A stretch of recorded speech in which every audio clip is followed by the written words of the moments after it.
Something weird happened in 2026, and most buyers didn't notice until it was already over. TVs didn't quietly get cheaper over a year. They didn't slowly slide down with holiday sales. They collapsed. We're talking $300 gone in days, $500 erased between refresh cycles, $700 wiped out without an announcement. Same TVs, same panels, same performance, just different pricing. And here's the uncomfortable truth. If you bought a TV early this year without understanding why prices were moving, you probably overpaid. That's why this video exists, to break down what actually happened, which TVs were hit the hardest, and how to make sure you're not on the wrong side of the next price drop. If you want this kind of no-nonsense TV advice that actually saves money, make sure you're subscribed. This channel exists to catch these moments before they're gone. I've also linked current pricing and the smartest deals in the description, so you can see exactly where value sits right now, not 6 months ago. And if this video helps you avoid a bad purchase or catch a perfect deal, Super Thanks is enabled. It genuinely helps keep these deep dive breakdowns coming. Because this wasn't random, this wasn't a sale, this was structural. This wasn't a sale, it was a reset. Let's get this out of the way. This wasn't a clearance event, a holiday discount, a one-off promotion. This was the market blinking. Manufacturers launched too fast, retailers ordered too much, and buyers slowed down hard. When that happens, something breaks. Prices don't gently fall, they snap. And in 2026, they snapped fast. Why 2026 hit different?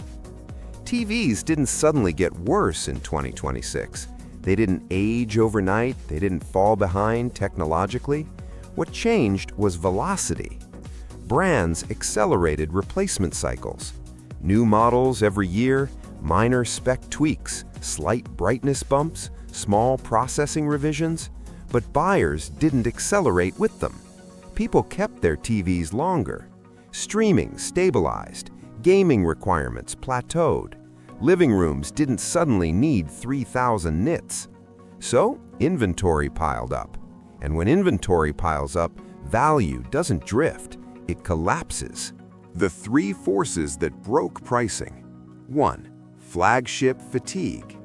Flagship TVs used to mean something dramatic. Massive jumps in brightness, new panel tech, visual differences you could see instantly. In 2026, flagships mostly refined, not reinvented. Processing matured, panels stabilized, HDR standards plateaued. That meant last year's best didn't suddenly feel old. So when new flagships launched, buyers didn't rush. Retailers panicked. Prices dropped. 2. Retail overconfidence. Big box stores ordered like demand would explode. It didn't. TV walls stayed full. Warehouses stacked up. Floor models aged in place. Retailers don't negotiate with brands emotionally.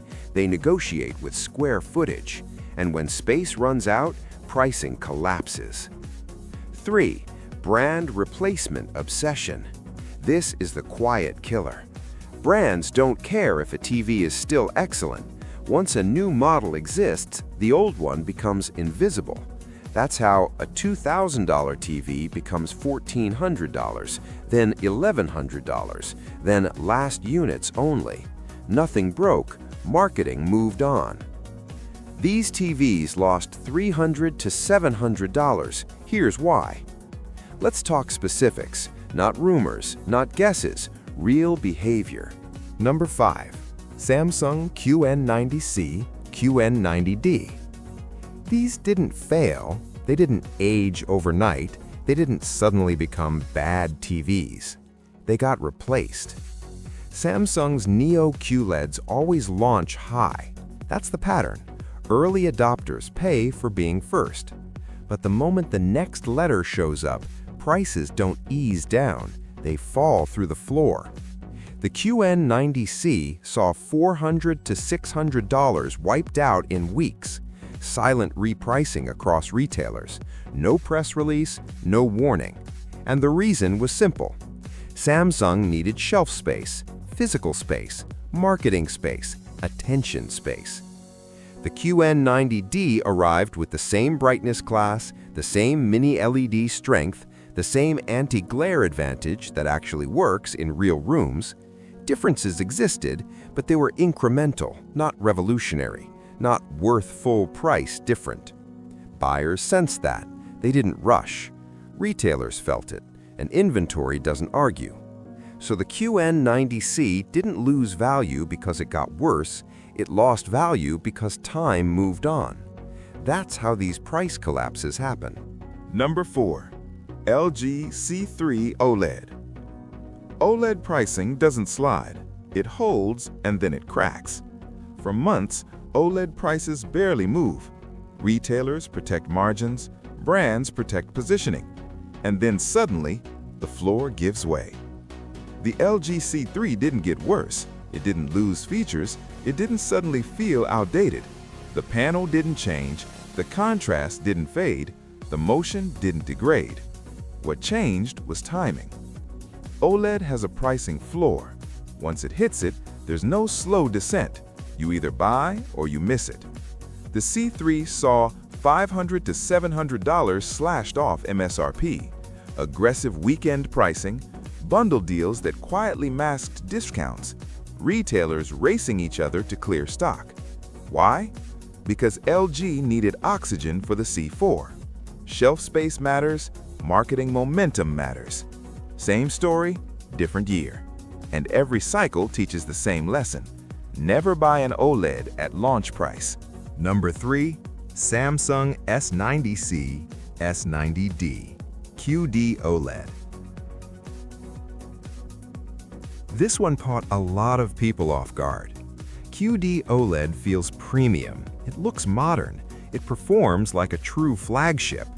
Deep blacks, explosive color volume, HDR that actually feels alive. Nothing about the picture suggested a price collapse, but Samsung refreshed fast, faster than buyers expected, faster than retailers were ready for. And the moment the S90D appeared, the S90C pricing cracked, not slowly, not politely, hard. These TVs lost $400 to $600 in short, unpredictable windows, premium positioning almost overnight, flagship perception in a single cycle. And here's the key detail most people miss. Performance didn't move, panels didn't change, gaming didn't get worse, colors didn't fade, only the price did.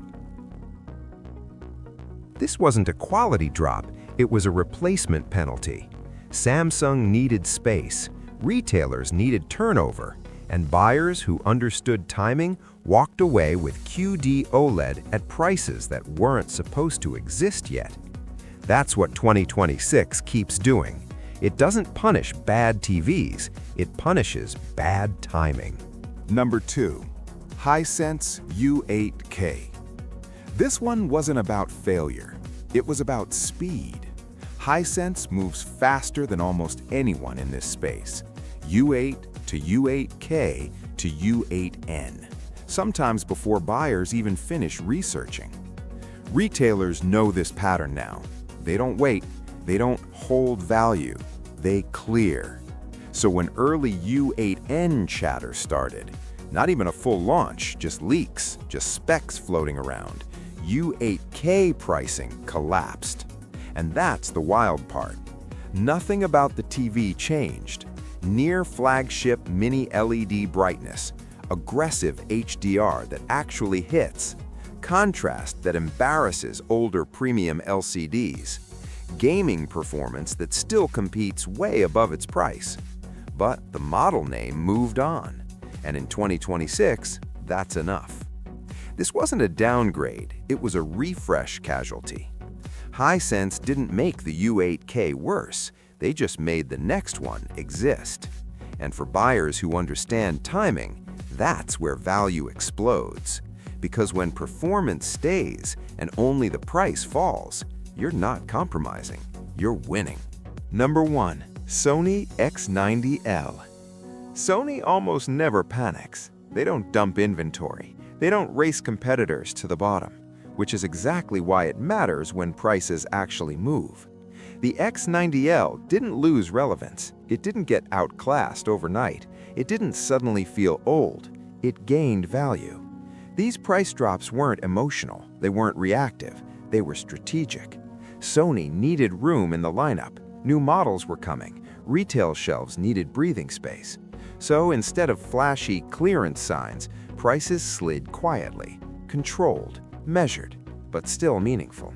We're talking $300 to $400 shaved off without changing what makes this TV special. And that's the key, because the X90L isn't built on spec sheet muscle, it's built on processing intelligence. Motion that stays natural, upscaling that cleans up bad sources, compression handling that makes streaming look less ugly, faces that still look human. And here's the advantage for buyers in 2026. Processing ages better than specs. Brightness numbers get leapfrogged, zone counts get marketing inflation, but good processing, it just keeps working. So when the price falls on a TV like this, the value doesn't decay 6 months later, it holds. And that makes the X90L one of the quietest and smartest wins of the entire price collapse. What this means for buyers. Here's the part most reviews won't say out loud. Price drops aren't a judgment on quality. They're a consequence of timing.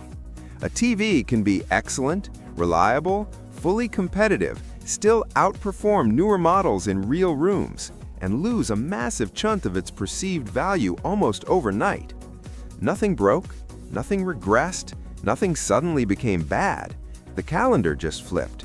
New model numbers appeared, retailers needed space, and pricing moved faster than buyers expected. If you understand this, something clicks.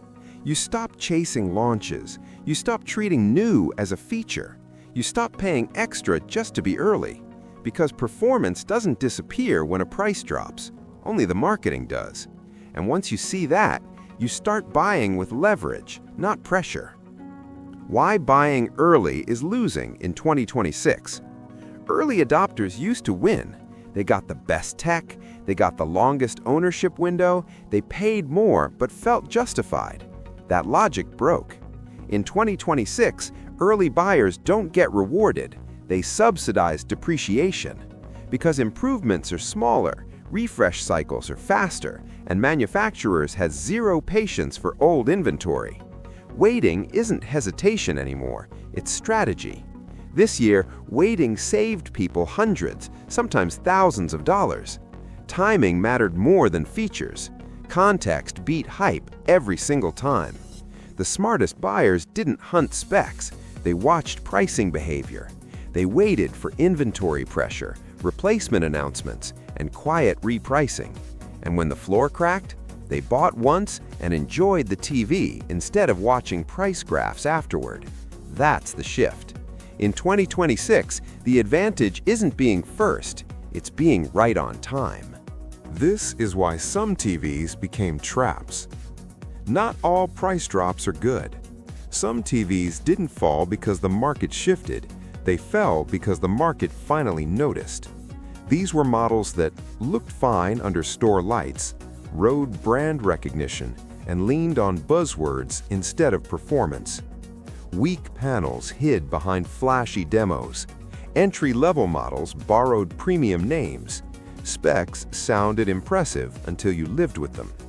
When the prices collapsed in 2026, those TVs didn't turn into deals, they turned into traps. Cheap is not value. Cheap is just cheap, and when the floor drops out, there's nothing underneath. And this year, weak TVs didn't just age, they got exposed. The real difference between cheap and smart buy. Cheap TVs cut corners you feel every day. You feel it in motion blur during sports, washed out highlights in daylight, eye fatigue after long sessions, menus that lag or glitch, settings you keep tweaking but never fix. Smart buys don't do that. The TVs that survived the collapse shared one thing: balance. They stayed bright enough for real rooms, held motion when things moved fast, looked natural instead of aggressive, and adapted to how people actually watch. When the price fell, they didn't feel downgraded, they felt unlocked. That's the difference. Cheap disappoints faster. Smart buys feel better after the discount. Why this keeps happening? Because the TV industry is moving faster than real life. Homes didn't change. Viewing habits didn't suddenly evolve. Rooms didn't become darker, brighter, or larger overnight. But product cycles did. Brands refresh faster. Model numbers rotate quicker. Marketing resets before buyers even catch up. That gap between how fast TVs are launched and how slowly people actually replace them creates collapses. And in 2026, that gap wasn't subtle, it was brutal. What to do going forward? If you're buying a TV now, the rules are different. You don't chase launches. You don't buy on announcement hype. You don't assume higher price means safer choice. Instead, ignore the first wave of marketing, track replacement timing, watch inventory pressure quietly build, and buy when the brand stops talking about the model. Because that's the moment value peaks.